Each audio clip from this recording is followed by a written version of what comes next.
अहमदाबाद विमान अपघाताची चौकशी करण्यासाठी केंद्रीय गृह सचिवांच्या अध्यक्षतेखाली सरकारनं स्थापन केलेल्या उच्चस्तरीय समितीची पहिली बैठक आज दुपारी नवी दिल्लीत होणार आहे.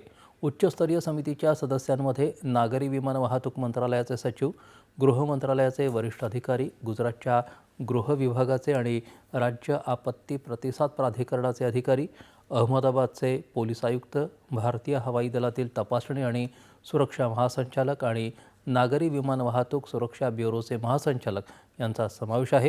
ही समिती 3 महिन्यात आपला अहवाल सादर करेल. भविष्यात अशा घटना रोखण्यासाठी मानक कार्यपद्धती तयार करण्यावर समिती लक्ष केंद्रित करेल अशी अपेक्षा आहे.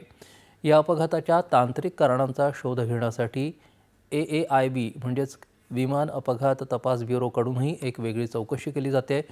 अमेरिकन अधिकारी आणि विमान अपघात तपास ब्युरोचे अधिकारी विमान अपघाताच्या जागेची पाहणी करत आहेत.